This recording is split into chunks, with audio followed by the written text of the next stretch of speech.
pengetahuan awam. Jadi api dah marak, okay, kita akan tutup gunakan tuala. Towel lah. Ambil. Dah. Okey. Dah, letak.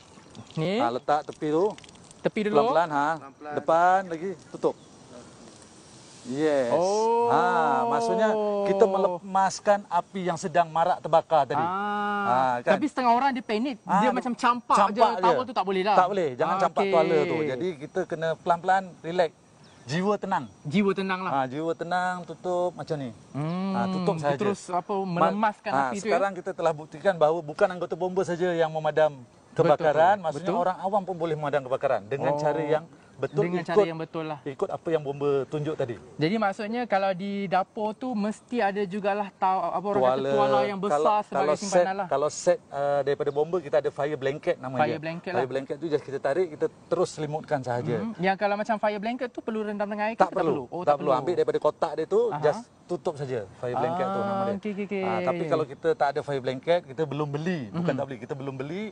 Jadi biasanya kat rumah-rumah kan ada tuala kita kan. Basahkan daripada bilik air, ambil tuala yang basah, just tutup saja.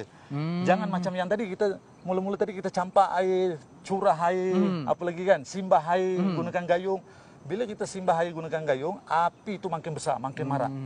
Kalau contohnya kalau macamlah situasi di rumah tu dia tak ada selimut ni, tak ada apa-apa dan tak ada juga alat pemadam, macam mana dia nak memadam kebakaran tu? Memadam kebakaran maksudnya mula-mula kita kena padamkan dapur jugalah. Dapur kita cabut dia punya plug connection dengan gas tu kan. Jangan panik. Tu sebab. Jadi bila kita yang tadi 3L lupa lalai leka.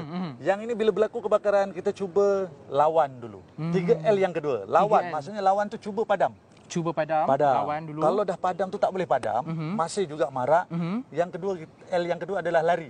Kita tinggalkan tempat yang terbakar. Tinggalkan. So L kedua lari, keluar daripada rumah.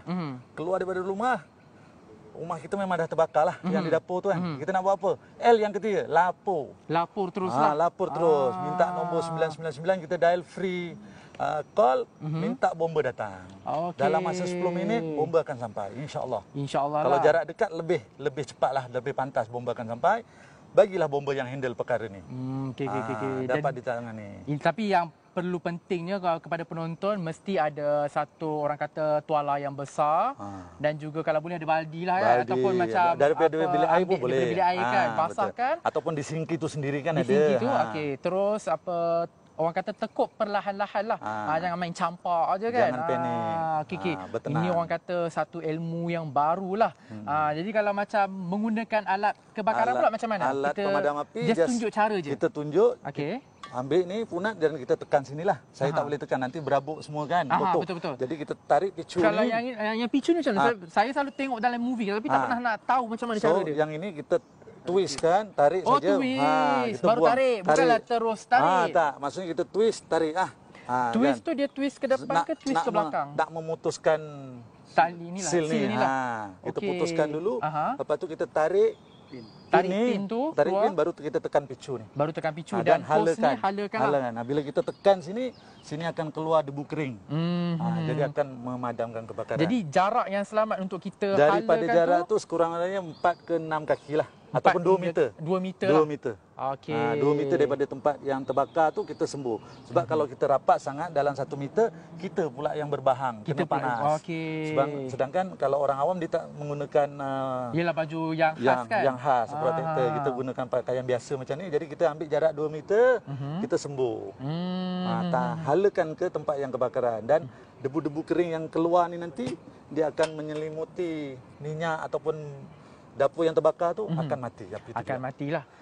Jadi antara tips-tips lain apa orang kata kita nak handle kebakaran ni, tambah-tambah musim perayaan ni. Yes, musim perayaan ni memang kadang kita dah penat. Kerja nak diteruskan juga, kuih nak dibuat, masak sahur tetap juga nak dibuat kan. Jadi kata orang tu elakkanlah perkara-perkara yang boleh mendatangkan punca-punca kebakaran. Jangan letak terlalu rapat barang-barang yang boleh terbakar di dapur. Naklah dijauhkan. Pastikan pelak switch yang kita gunakan untuk blender, untuk mesin pengisar, untuk microwave, oven tu, kalau dah habis gunakan, tolong matikan, switch off dan cabut pelak tu. Dah confirm, maksudnya pasti benda tu tak ada lagi melekat saluran tu melekat pada plug tripin yang pada dinding kita. Pada dinding lah, maksudnya pastikan cabut semua lah. Cabut semua. Begitu juga apabila kita nak balik kampung, pastikan matikan dapur, cabut kepala gas yang daripada tong gas. Itu yang kedua. Itu yang paling penting lah. Dan biasanya bila kita nak beraya ni, kita nak gosok baju. Betul. Kan? Gosok baju mesti gunakan iron kan, streka. Dan pastikan cabut plug apabila setelah kita gunakan.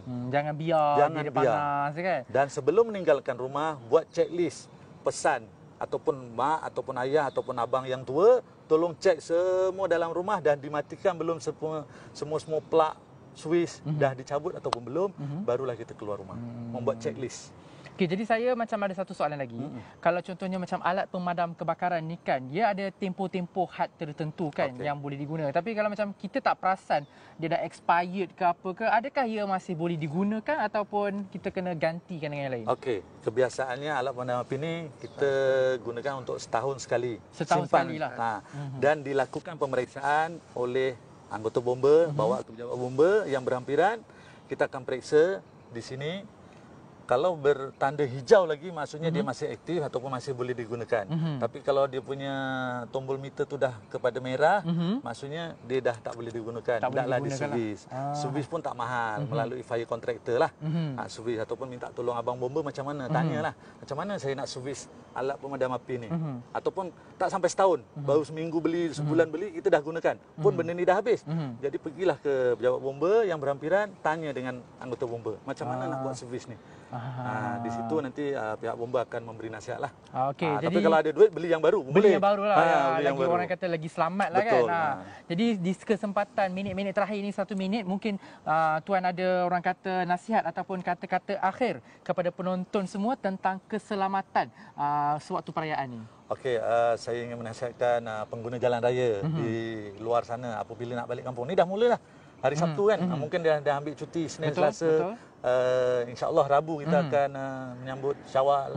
Kan? Jadi apabila melakukan perjalanan yang jauh, bila penat, tolonglah berhenti. Berehatlah seketika. Kampung yang kita nak tuju tu tak lari ke mana. Betul. Kita bulan Syawal nanti kita nak menyambut kegembiraan. Jangan pula di awal-awal Syawal kita menerima dengan kedukaan. Allahu Akbar. Kan, dengan kesedihan. Kan, sebab ada juga orang yang berjumpa dengan Ramadan tapi tak sempat untuk berjumpa dengan Syawal. Allahu Akbar. Dari situ kesedihan. Yang keluarga terdekat sedih, keluarga jauh rakan pun akan jadi rasa sedih lah. Padahal bulan Syawal kita nak menyambut dengan kegembiraan. Betul. Jadi haruslah berhati-hati, sebab sikap berhati-hati inilah yang akan menyelamatkan kita. Sentiasa berwaspada. Itu dia orang kata kata-kata akhir daripada Tuan Samsul yang merupakan Ketua Bomba dan Penyelamat Daerah Klang Selangor. Jadi saya kira penonton-penonton semua dah mengambil manfaat ataupun dah mengambil ilmu macam mana nak memadam kebakaran kalau tiada alat pemadam kebakaran kan. Jadi masing-masing kalau boleh, bukan orang kata praktikkan, tapi kalau dah berlaku kebakaran, at least dah tahu bagaimana nak memadamkan. Jadi saya nak berucapkan terima kasih kepada Bomba dan Penyelamat Daerah Klang Selangor yang membantu kita pada hari ini.